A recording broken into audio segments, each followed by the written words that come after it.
Muy bien, empezamos con el primer capítulo de lo que se conoce en hebreo como Toledot. En realidad ya vimos un intento de Toledot en el capítulo 4 cuando se mencionaba un poco la genealogía de Caín, ¿os acordáis? Pero no, es decir, no se puede encuadrar esa parte dentro de lo que se conoce como el libro de los Toledot. ¿Eh? Ahora hablaremos un poco acerca de ese libro. El término Toledot, aunque generalmente se traduce o se entiende como genealogía o generaciones, en realidad es una frase hebrea que quiere decir estas son las familias de. Es decir, los hebreos eran muy dados. Por ejemplo, si os dais cuenta, los nombres de los libros en hebreo pues están tomados de las primeras frases del texto hebreo en cada uno de los libros. En el principio, Génesis, y estas fueron las salidas, Éxodo. Es decir, en cada uno de ellos está tomado, digamos, de lo que es el texto bíblico. Y aquí, aunque se mencione el nombre de Toledot, en realidad tendríamos que decir estas son las historias de la familia, son historias familiares. Vamos a definir lo que es un Toledot. El Toledot tiene que traducirse literalmente como esta es la historia de, y aparece en bastantes ocasiones a lo largo de todo el Pentateuco. Hoy en día los expertos en el estudio de la Torá hebrea coinciden en afirmar que los Toledot o genealogías son una parte esencial del texto del Génesis, porque, fijaos, en un solo libro se emplean 11 veces. Es decir, si en un libro que tiene 50 capítulos nos encontramos 11 Toledots, quiere decir que esa forma de transmitir historias era muy común en esa época, especialmente, como veremos ahora, en la casta sacerdotal.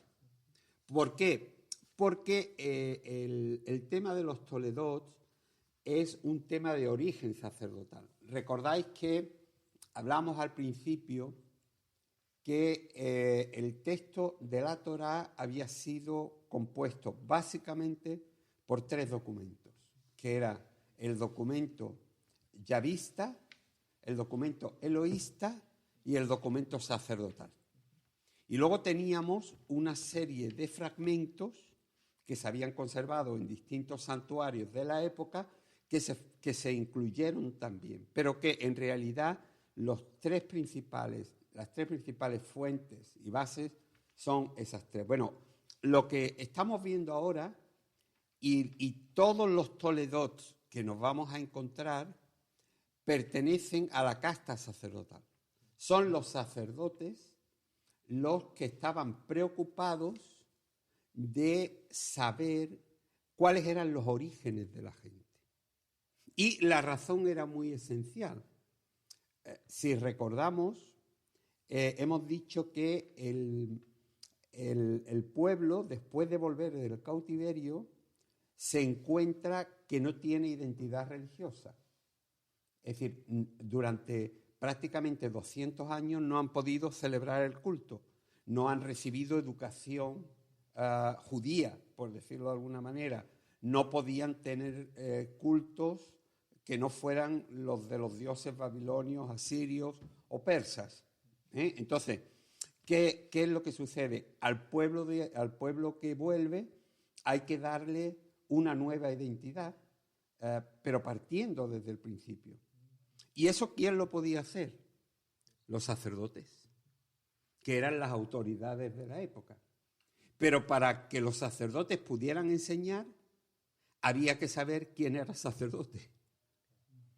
Por tanto, había que indagar en el pasado para llegar a las genealogías de cada uno. Por eso, es decir, ese libro, el libro de los Toledot, fue un libro tan importante en esa época? Para ellos, porque lógicamente indicaba quién descendía de qué tribu, quiénes eran descendientes de Set. Luego ya iremos viendo las distintas descendencias. Entonces, fijaos que con eso... En este Toledo hay un versículo que por lo se ve fueron los edomitas, pero aquí hay un versículo en el 30 que está escrito por otro, porque empieza el nombre de Jehová. Sí, bueno, lo que sucede es que parece que hay como a lo largo de todo el texto bíblico, como ya dijimos al principio, no son exactos donde comienza un escritor y donde termina otro. Es que damos un versículo. A veces es solamente, digamos, una frase o una expresión la que en alguna manera el redactor final mete. Pero en realidad eso no altera el sentido original ni cuál es el documento principal que ha intervenido en esa parte, porque aquí el documento principal de lo que estamos viendo es que es un documento sacerdotal. Entonces, eso es algo que tenemos que ver. Aquí yo menciono a Gerhard von Rad. Gerhard von Rad es uno de los grandes especialistas del Génesis. Bueno, para mí, dentro de la gente que yo he estudiado sobre el Génesis y el Pentateuco en general, Gerhard von Rad es el personaje, digamos, más exacto y más cuidadoso a la hora de, digamos, estudiar el texto bíblico en hebreo. Gerhard von Rad es un teólogo alemán, evangélico, que además fue pastor y que dedicó su vida, 84 años me parece que vivió, dedicó su vida al estudio de un solo libro de la Biblia, del libro del Génesis. Él hablaba hebreo desde pequeño, desde muy pequeño, y se fue a vivir a la zona de Israel, a toda la zona de Palestina, para no solamente perfeccionar el idioma, sino también para descubrir la influencia o lo que quedaba de las culturas antiguas que se veían en los libros antiguos en su época. Es decir, es un tremendo experto. Hoy en día en ninguna universidad seria que quiera estudiarse Génesis se puede estudiar sin leer el libro del Génesis de Gerhard von Rad. Es decir, es un libro, digamos, académico. Es un libro básico, yo lo tengo y lo utilizo mucho, ¿no? Y a lo largo del libro lo cito muchísimo porque me parece de lo mejorcito que podemos tener, ¿no? Y una persona que, ya digo, que ha dedicado 80 años de su vida a un solo libro, es un especialista. Es decir, no es una persona que ha ido picoteando sobre distintos temas, sino que se ha centrado en transmitirnos bien lo que en el libro del Génesis hay. Por eso sus criterios hoy en día son muy tenidos en cuenta. Hay veces en que él, digamos, parte de supuestos para llegar a realidades. Y entonces alguna gente dice, hombre, es que von Rad es que habla mucho desde la suposición. Bueno, habla desde la suposición para dar respuesta a realidades que hay dentro del libro del Génesis. Es decir, no lo hace por capricho. No es que quiera ser un especulador que llegue a algún punto, sino que parte de un punto y para dar explicación a ese punto parte de las hipótesis que podrían haberlo creado. Entonces es muy interesante que conozcamos un poquito a este personaje. Bueno, él hace este comentario. Dice, hemos de imaginarnos el proceso literario del Pentateuco de la siguiente manera. existió un libro de Toledot, esta es su suposición, compuesto exclusivamente de genealogías, listas y todo lo más unas notas teológicas brevísimas. Su comienzo lo tenemos ahora en Génesis 5.1.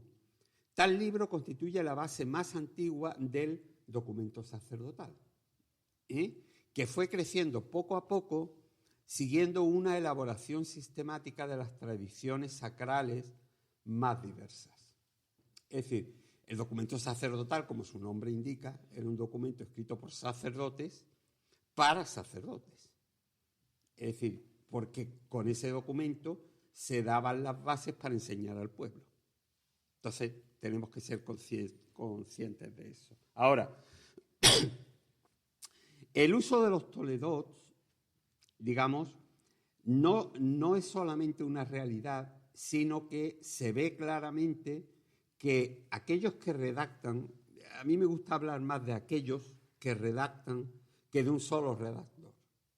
Aunque quien une los textos del Pentateuco se le conoce con la letra R de redactor, ¿no? O recopilador también podría valer, ¿no? Pero en realidad, según yo entiendo, fue un equipo, y fue un equipo de escribas de la gran sinagoga de Jerusalén.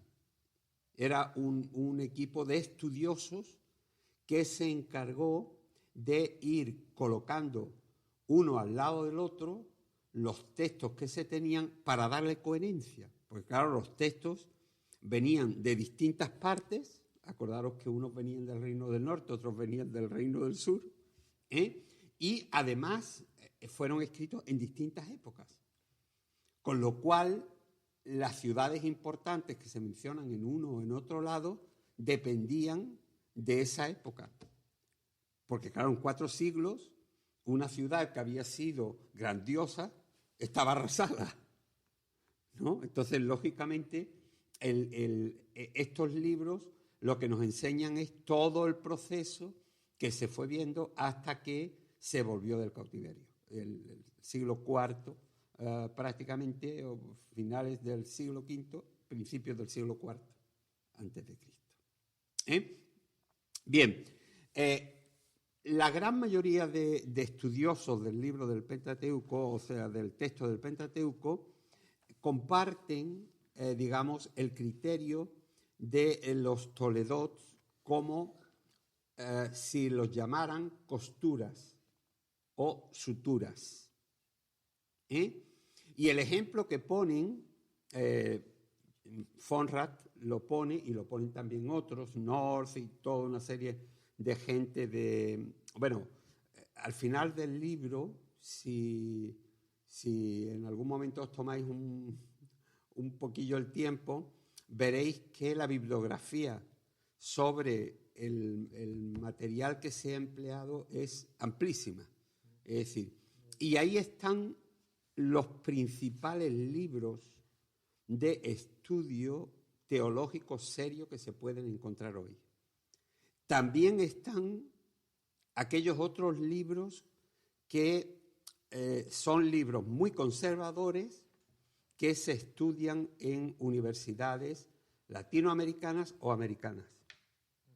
Pero están prácticamente las principales obras que se estudian en toda Europa y que se estudian también en Latinoamérica y en Norteamérica. También Canadá, en fin, el resto de los países, ¿no? Entonces, el ejemplo que se pone, que yo ya lo he comentado en alguna ocasión, es el de esas mantas que hacen en la época de la depresión o la época de la Casa de la Pradera. Como la gente tenía muy poco dinero y además vivían en lugares aislados en los que no había forma de comprar telas, pues lo que se hacía era aprovechar las telas viejas para hacer algo nuevo. Entonces se recortaba un vestido viejo que se le habían hecho 2 jirones y que ya no se podía llevar así, se recortaba en cuadraditos, se recortaba también en cuadradito el pantalón de del padre que se le había roto, se recortaba en cuadraditos una camisa y con todos esos cuadraditos se hacía otra cosa. ¿Entiendes? Entonces se hacía una mantita para los niños, se hacía una mantita para sentarse en el frío, en fin, se hacían un puñado de cosas. Bueno, normalmente esas piezas se unían unas a otras y puntos. Pero algunas mujeres que eran un poquito más, digamos, elegantes, más cuidadosas, pues las unían con lo que era un trabajo de ganchillo, como una especie de punto. Y entonces a lo mejor cogían trozos de cuadro, de florecita, de esto, de lo otro, y las unían dándole a todo lo que era una manta, por ejemplo, que hicieran, le daban un solo color en las costuras. Entonces ese color unificaba o le daba, digamos, un criterio de unión a lo que era la manta. Bueno, ese es el efecto que hacen los toledots dentro del texto del Pentateuco. Son las uniones. Por eso los teólogos serios las han llamado desde siempre costuras o suturas, porque tienen ese efecto de unión. Porque claro, para nosotros sería, digamos, como muy abrupto terminar la historia de Caín y empezar la historia de, digamos, de Set sin tener antes algo que nos indicase cómo se llega a Set, quién es Set, cuáles son sus descendientes, es decir, toda esta serie de cosas. Entonces, el Toledot cumple esa función. Yo, como he sido costurero, para mí es muy fácil ver esto, ¿no? Porque después de ver las varias fuentes, todas las fuentes de un libro, ese libro se ha ido entremetiendo entre todo lo que eran los 5 fragmentos y, claro, se ha unido, se ha unido, ¿no? Se ha interpretado, era un libro que se ha metido entre medio de las 4 o 5 fuentes y es algo que nos hace pasar de una a otra, de una a otra, pero todo uniforme. Sí. Uniforme con un trabajo muy elaborado y muy cuidadoso. Es decir, los sacerdotes en ese sentido fueron muy cuidadosos porque les interesaba tener muy claro quién era quién dentro de Israel. Entonces, para tener muy claro quién era quién, había que llegar a los orígenes de cada una de las familias. Y entonces, en alguna manera, cada uno de los Toledots nos va presentando o nos deja a los pies del siguiente personaje importante. Entonces, por ejemplo, si os dais cuenta, hemos leído hasta llegar a Noé, que es el personaje que se nos va a presentar después. Y así vamos a ir viendo que cada Toledot termina donde empieza otra parte. Es la presentación. Es como si dijésemos una obra de teatro en la que cada vez que va saliendo un personaje, llega alguien y te explica quién es, ¿no? Pues todo eso son las funciones de los Toledots. Pero claro, esta parte no solamente es importante que conozcamos el tema de los Toledots, sino que tenemos algunas peculiaridades que se dan prácticamente solo en lo que es la antigüedad. Por ejemplo, aquí la longevidad de los antediluvianos. Es decir, cuando hablamos de antediluvianos estamos hablando de la gente que vivió antes del diluvio, ¿no? Y aquí nos damos cuenta, en lo que hemos leído, que se habla de edades muy abultadas. 930 años, 840 y el máximo, que fue Matusalén, de 969 años. Pero esto que para nosotros es muy incomprensible o muy difícil de entender, no era tan extraño en las épocas antiguas. Parece que y hasta en las modernas, porque Pablo decía, yo soy de la tribu fulana, y era algo para ellos, como los Toledos, era algo que era esencial, era de ellos. Sí, pero una cosa era contar de dónde tú procedías y otra cosa era contar la cantidad de años. Es decir, la cantidad de años que aquí se menciona es gigantesca. Pero tenemos que ser conscientes que no es en la Biblia en el único material en el que encontramos estas cantidades de años en las épocas antiguas, esencialmente antes de lo que fue la época del diluvio. Por eso hablamos de antediluvianos, gentes de antes del diluvio, lo que sucedió antes del diluvio. Por ejemplo, en un prisma sumerio descubierto en la antigua Kish, se da una lista de 8 reyes sumerios anteriores al diluvio, porque recordad que los sumerios tenían también una historia del diluvio mucho más antigua que la que nosotros tenemos, y que influyó en esta, ¿no? Y cuando se da la lista de los reyes que habían vivido antes del diluvio, se dice que esos 8 reyes vivieron un total de 241.200 años. Una auténtica barbaridad. Y el reinado más largo lo tuvo un rey llamado Mehuluana, que reinó durante 43.200 años. Y el reinado más corto fue el de Ubaratutu, que duró 18.600 años. Es decir, en la misma lista de reyes, los reyes postdiluvianos, es decir, de después del diluvio, vivieron muchísimo menos tiempo, tal y como sucediera en el relato bíblico. ¿Qué quiere decir esto? Quiere decir que estamos frente a un patrón de registro. Un patrón de registro que no se puede llamar histórico porque digamos, trabaja con unos elementos de composición que nosotros hoy en día no admitiríamos. Es decir, los años entonces no eran contados como nosotros los contamos hoy en día. Y habían culturas en las cuales a cada año se le iban sumando un año o 2 o 3 o 4 años. Cada cultura tenía su manera de contar el tiempo. Y entonces en este campo pues nos encontramos con que también las culturas de alrededor, como ya hemos dicho en muchas ocasiones, influyeron en el texto bíblico que tenemos. Y entonces a estos personajes se les coloca una longevidad extraordinaria. Y como veremos, se les intenta hacer coincidir con hechos puntuales, con elementos puntuales de esta historia. Pero, sin embargo, como veremos un poquito más adelante, cuando llegamos a los distintos textos que tenemos en la antigüedad, como son la Septuaginta, que es la traducción griega del Antiguo Testamento, como es el Pentateuco samaritano y como es el texto masorético,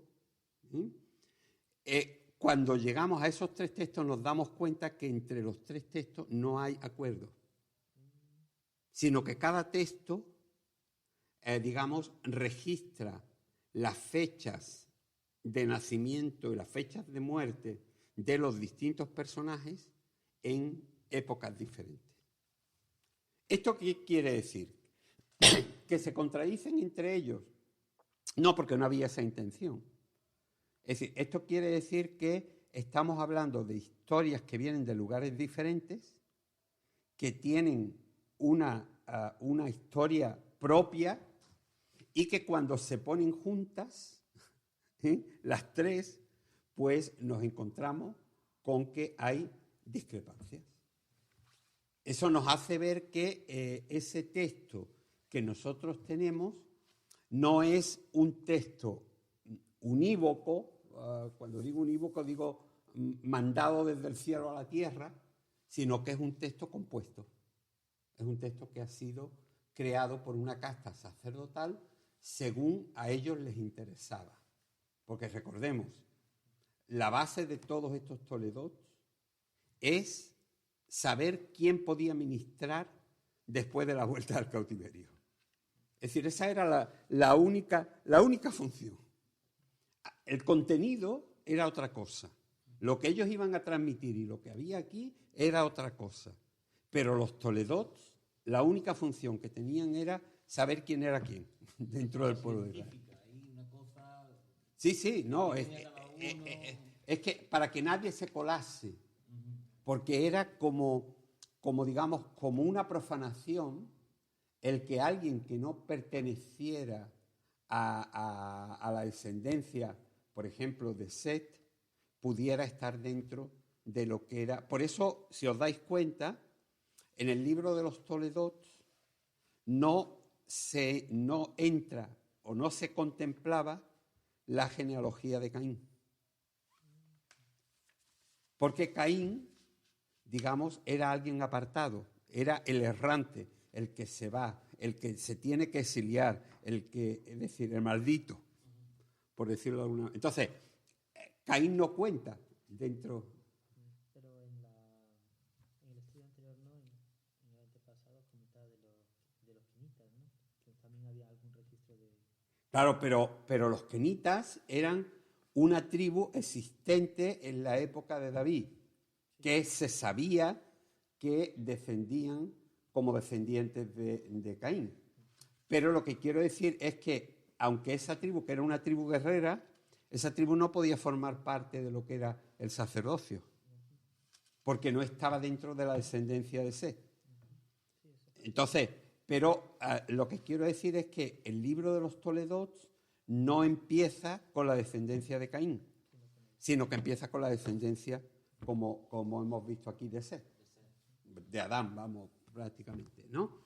Entonces, otra de las cosas interesantes de esta porción es la repetición de nombres. Es decir,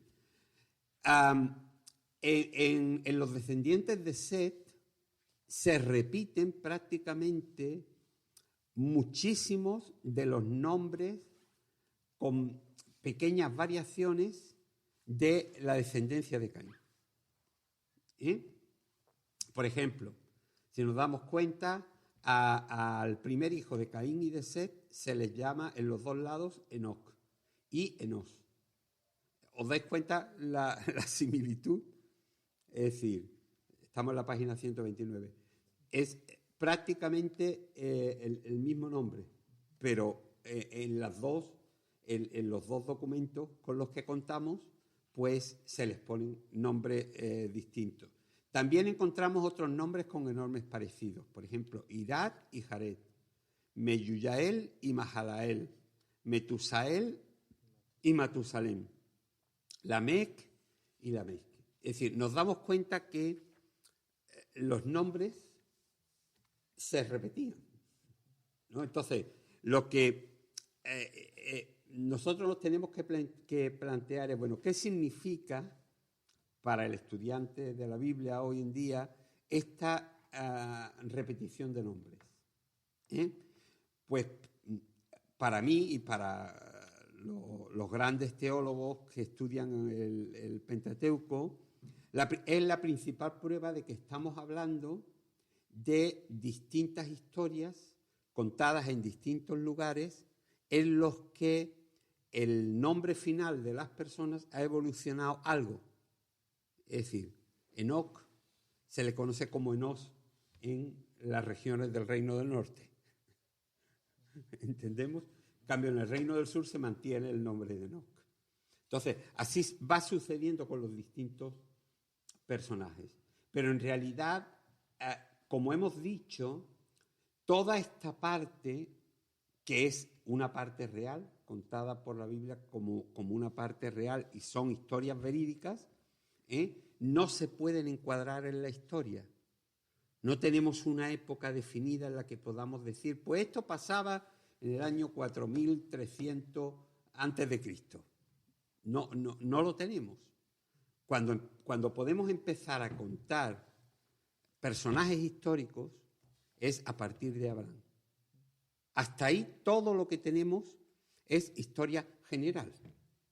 Se cuentan historias que son reales, es decir, no son mitos, no son inventos, son cosas que pasaron, pero que no se fijan, no se datan dentro de lo que es la historia del mundo. Entonces, eso es algo que debemos tener en cuenta. Hablando, yo cuento aquí una anécdota con un rabino amigo mío de la sinagoga de Málaga, ¿no? Un hombre ya estará con el Señor porque era bastante más mayor que yo, y entonces discutíamos mucho. Yo, como buen estudiante de la Biblia, pues siempre estaba intentando indagar cosas y me veía con él semanalmente. Teníamos una mañana, prácticamente la dedicaba a estar con él y aprender, porque la verdad es que con un rabino así mayor y serio, pues era un lujo poder hablar, ¿no? Yo le preguntaba una cantidad de cosas y discutíamos una cantidad de cosas. Y hablando un día acerca de los nombres, decía, pues bueno, vamos a ver, ¿tú no te das cuenta que, es decir, que aquí tenemos los mismos nombres con ligeras variaciones dependiendo de si se han escrito desde el Reino del Norte o desde el Reino del Sur? Y él se quedaba como tocado. Él se quedaba por un momento así como tocado, ¿no? Y entonces siempre buscaba una respuesta que dejase intacto el texto bíblico y la literalidad del texto bíblico, ¿no? Entonces, o te soltaba su frase favorita, que era, lo escrito está escrito. Y ya cuando te decía eso, tú ya no podías seguir discutiendo. Porque además se ponía rojo y era capaz de pegar un puñetazo en la mesa y decir, se acabó. Era su manera de decir, yo no discuto más, ¿no? Lo que yo digo es la verdad y aquí no hay forma de entenderlo de otra manera, ¿no? Y cuando llegamos al tema de los nombres, pues el hombre decía, bueno, la verdad es que sí, que se parecen mucho, pero es que los judíos repetimos mucho los nombres en la familia.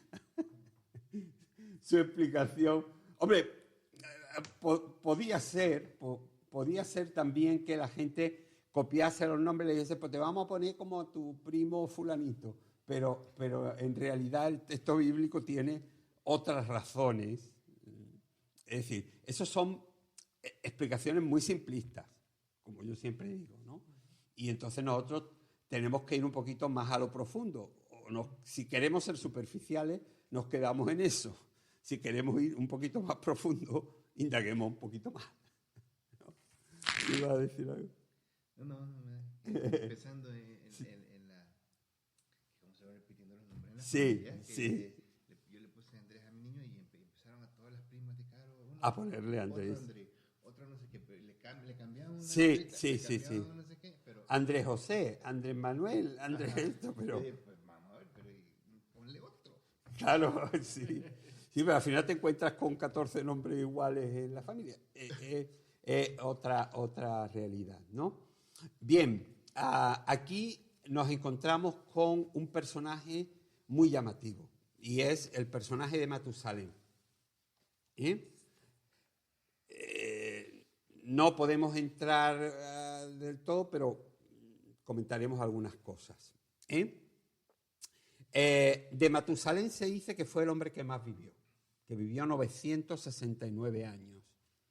Y el significado exacto en hebreo hoy es hombre de la jabalina, indicando que probablemente fue un cazador, como se mencionaban en las épocas, ¿no?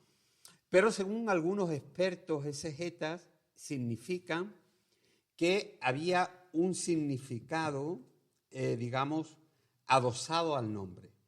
Y ese significado en hebreo era, digamos, como una predicción, como si dijésemos una profecía, como si el nombre fuera un nombre profético. Y la traducción hebrea de ese nombre profético, Matusalén, sería cuando muera, se enviará. Otros dicen, después de este, vendrá el fin. Es decir, dependiendo del exegeta hebreo que traduzca, lo traduce, pero en todo se da, digamos, un elemento de indicar que en el nombre se llevaba, digamos, una profecía de que cuando muriese Matusalén vendría el diluvio. Esto que para los hebreos sería como una profecía, para nosotros es una prueba distinta. Es una prueba de que los nombres hebreos en muchas ocasiones se pusieron después de que ya se conocían a los personajes. Es decir, ya vimos los distintos nombres de Caín, de Abel, de Set, ¿no? Y aquí nos encontramos con un nombre que tiene que ver con lo que es el final de una época y lo que es la llegada del diluvio, una gran destrucción. Entonces, fijaos que según donde estudies el personaje de Matusalén, te salen los 969 años o no. Por ejemplo, según el Pentateuco samaritano, Matusalén vive 720 años. Fijaos, es decir, en el reino del norte, Samaria es el reino del norte, Matusalén no coincide con el diluvio, pero en el texto masorético y en la traducción que se hace del texto masorético, que es del sur, ahí sí coincide. Entonces, como estamos siguiendo el texto que tenemos, pues vamos a considerar que muriese. El cuándo muriese es lo de menos. El que el nombre significase eso también es lo de menos. Yo creo que no había ningún interés divino en ponerle a este niño cuando naciese un nombre que indicase que el día en que él muriese iba, sobre todo con 969 años de antelación.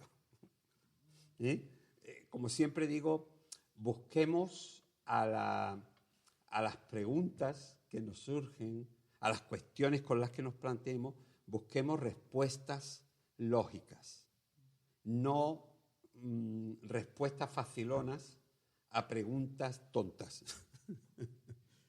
Busquemos siempre eso. Ahora, ¿quién podía ser este Matusalén? Porque Matusalén es mencionado en el libro de Hebreos. Y en el libro del Génesis ya lo encontraremos, que era un sacerdote del Dios Altísimo con el que se encuentra Abraham. Ya cuando lleguemos ahí ya lo veremos. Así solamente para adelantaros un poco. Con mucha probabilidad y por las fechas de vida que se dan acerca de este Matusalén, es muy probable que, digamos, no estamos hablando de Matusalén, sino de Melquisedec, ¿no? Es decir, este personaje que aparece luego en lo que es el capítulo 14, 17 del Génesis y luego aparece en todo el libro de Hebreos, es un personaje que con mucha probabilidad sea uno de estos que vivió aquí, concretamente Sem. Es, por fechas, es el único que quedaba vivo.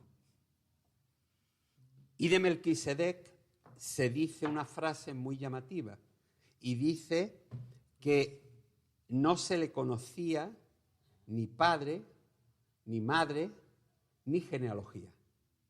Es decir, que era el último que quedaba de algo.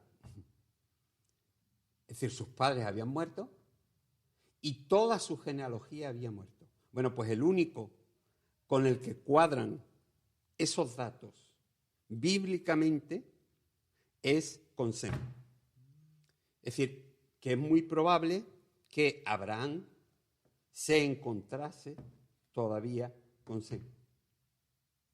Entonces, solamente es un dato, eso lo estuvimos estudiando cuando estudiamos el libro de Hebreos, los que estábamos aquí, pero claro, como algunos no estabais, pues os lo comento solamente para que lo tengáis en mente, ¿no? Y este hombre parece que era sacerdote de una casta sacerdotal distinta que no pertenecía a la casta sacerdotal hebrea, sino que era de las tierras de Madián. Es decir, que era un sacerdote madianita. Y en la zona de Madián se adoraba, ya lo comentamos en otro de los estudios, al dios El, que era una forma de hablar del Dios eterno, el Dios grande, el Dios de todos los tiempos. Se conocía como el Dios El. Y el término El está presente en casi todos los nombres hebreos. Es Dios, ¿no? Es el término Dios. Y está presente en casi todos los nombres hebreos. Israel, Metusael, es decir, Joel, Daniel, todo, Ezequiel, todos esos nombres llevan en sí el apelativo El, que es el nombre del Dios antiguo, anterior a que se diese a conocer Dios como Yahvé, Jehová o Elohim. Entonces, es importante conocer eso. Otro personaje interesante de esta porción, es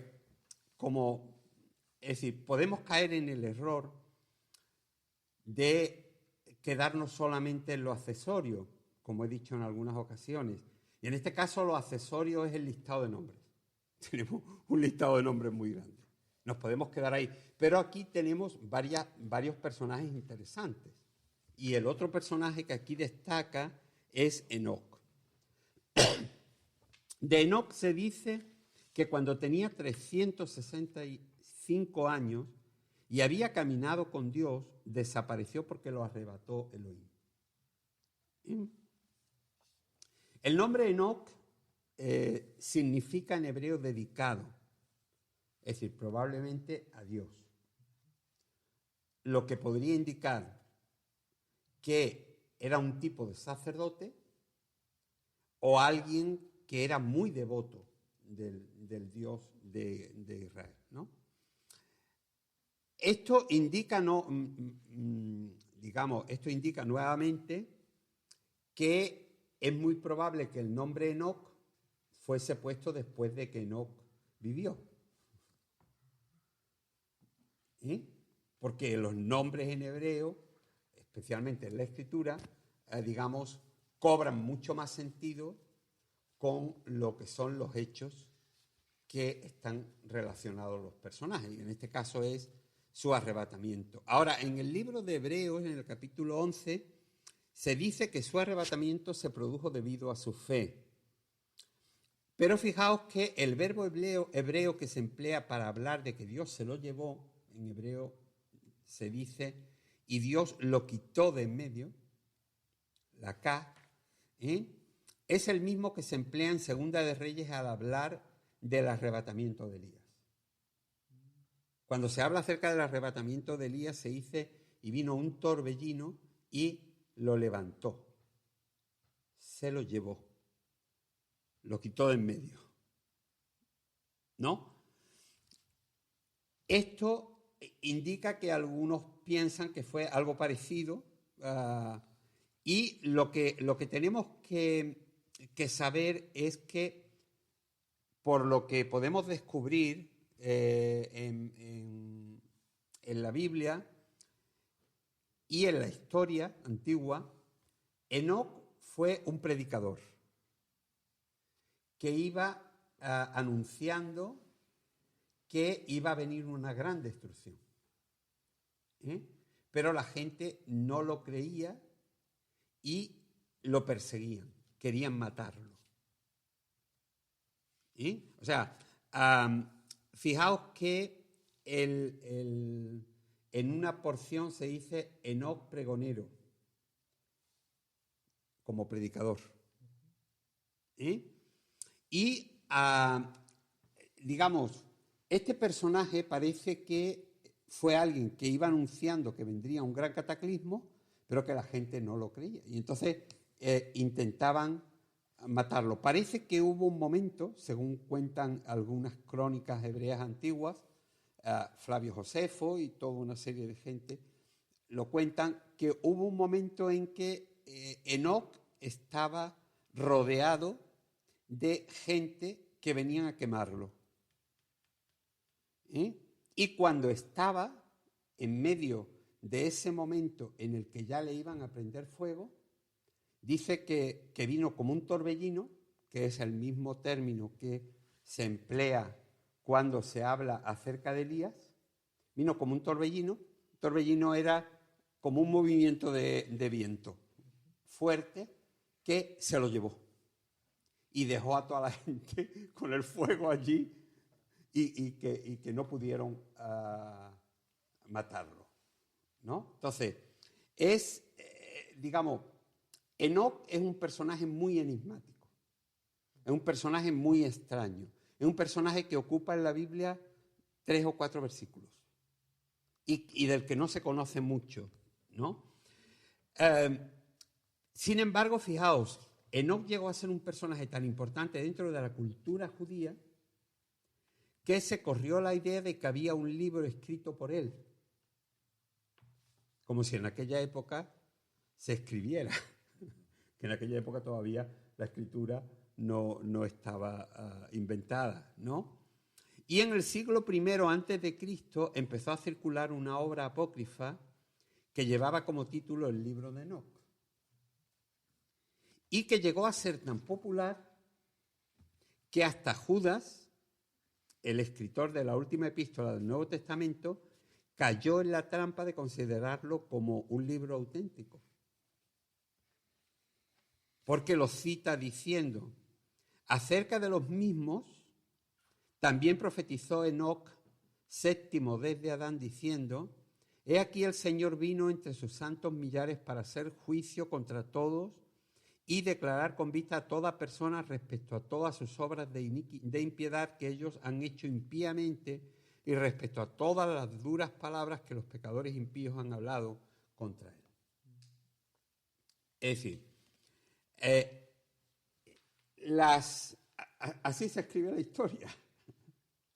Es decir, alguien, en este caso Judas, cree que este libro que circulaba desde hacía prácticamente un siglo antes en lo que era el mundo judío era un libro verdadero.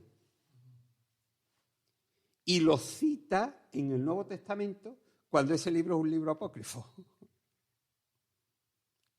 Pero nosotros lo hemos recibido como escritura. Y ahora sabemos que no es escritura, porque no todo lo que está dentro de los escritos es escritura. Es escritura aquello que Dios ha dicho, pero no aquello que los hombres han puesto ahí. Los hombres han puesto ahí muchas cosas que son la palabra de Dios, la escritura de Dios, pero otra serie de cosas que eran propias de su cosecha, de su manera de escribir, de su forma, de su cultura, del momento en el que están escribiendo. Pero fijaos el valor que tuvo este libro, que era un libro de corte apocalíptico. Yo tengo una copia del libro y es un... Los judíos lo suelen tener casi todo. Sí, bueno, pero depende. Yo creo que el que yo tengo lo conseguí en Toledo, en una librería que había en Toledo, en una callecita de estas librerías antiguas, y entonces era una librería que se llamaba librería judeo-esotérica o algo así. Y entonces es un libro que tiene unas connotaciones de mágico dentro de lo que era el mundo hebreo, el mundo de la cábala, que era un mundo basado en numerologías y en una serie de cosas. Digamos, se recitaban algunos versículos como si fueran fórmulas mágicas. Es decir, se hacían oraciones metiendo a Enoc por medio como protectores de los niños recién nacidos. Es decir, durante muchísimos años el personaje de Enoc ha sido un personaje no solamente extraño, sino también un poquito raro. ¿Sí? Y ya digo, para nosotros la única garantía que tenemos es saber que quiso ser matado y antes de que la gente lo matase, el Señor se lo llevó. Por eso se dice, lo quitó de en medio, lo arrebató, se lo llevó en un torbellino. Esas son las expresiones que se emplean en la Biblia.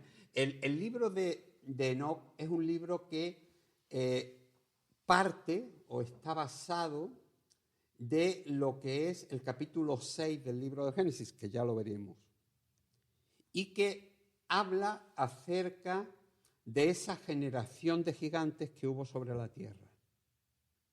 La gente en la época de David y posterior, en la época de los filisteos y todo lo demás, se daba cuenta de que habían determinadas razas que convivían con ellos que eran gente de muy elevada estatura. Y muy elevada estatura, vamos, nos referimos a 2 metros y pico, 2 metros 40, no pasaban de ahí. Lo que pasa es que, claro, en una sociedad en la que la gente son de 1,60, pues encontrarte con un grupo de gente que sean de 2,40 o 2,50, pues, mire usted, te daba un poquillo de... ¿Es falso entonces que se ha encontrado un esqueleto de 3 metros de altura? Es falso. ¿Sí es falso? Es falso. El esqueleto más grande que hay me parece que mide 2 metros 40 y algo. Sí. No te fíes de las historietas que intentan corroborar la Biblia. No te fíes nunca, porque la gran mayoría son mentiras piadosas para afirmar a la gente en su fe, pero lo afirman falsamente, porque lo afirman con mentiras. Es como la historieta de la NASA en la que fueron a mandar el primer cohete a la Luna y entonces se dieron cuenta de que faltaba un día y entonces un creyente que había allí dijo, ¡ay! Es que ese fue el día de Josué. Josué detuvo el sol durante un día. Entonces quiere decir que en el cómputo mundial metieron ese día y entonces se pudo hacer la trayectoria de la NASA. Por favor. Los científicos dicen, mire usted, eso no se sostiene de ninguna de las maneras. Pero claro, el mundo religioso es un mundo muy crédulo y se le engaña muy fácilmente. Y un bulo repetido muchas veces parece que se convierte en verdad. No solamente en el mundo secular, sino en el mundo religioso, se propaga muchísimo peor. Yo he escuchado cantidad de barbaridades sobre textos bíblicos y sobre interpretaciones y sobre descubrimientos que luego resulta de que eran mentiras. Entonces yo digo, tengamos mucho cuidado. Yo no digo rechacemos de entrada todo, digo analicemos todo y quedémonos con lo bueno. Ese es el consejo que Pablo nos da y que yo creo que nosotros tenemos que ser sabios. No vivimos en una sociedad en la que, como en el pueblo evangélico, la gente se lo traga todo. Especialmente se lo traga la gente muy poco preparada. Es decir, en nuestras iglesias el nivel de preparación académica es muy bajo. Entonces, ¿qué es lo que sucede? Que, como se dice en español, ¿no? Entre los ciegos, el tuerto es rey. ¿No? Es decir, el que sabe un poquito más, pues es la maravilla de las maravillas. ¿Qué es lo que sucede? Que mucha gente con bastante poca cultura, porque no han podido tener otra cosa, no es que no hayan querido estudiar, a veces es que no han podido estudiar, ¿no? No se han preparado, no han avanzado. Entonces, ¿qué es lo que sucede? Que esas personas son muy crédulas y tú les cuentas cualquier historieta y se las zampan, pero como si estuvieran recibiendo maná del cielo. Y luego tú analizas la historieta y dices, es que esto no se sostiene, es que esto no se aguanta. Y hoy en día vivimos en una sociedad en que la gente duda más de todo y no se traga cualquier cosa. Y tenemos que ser muy sabios a la hora de transmitir los principios del Evangelio a los demás y presentarles el Evangelio tal como es. Que el Evangelio viene con Jesús y que el Evangelio puede transformar vidas. Pero no intentemos adornarlos de tonterías que a fin de cuentas lo único que puede hacer es apartar a la gente cuando descubra que se les están contando historietas mentirosas.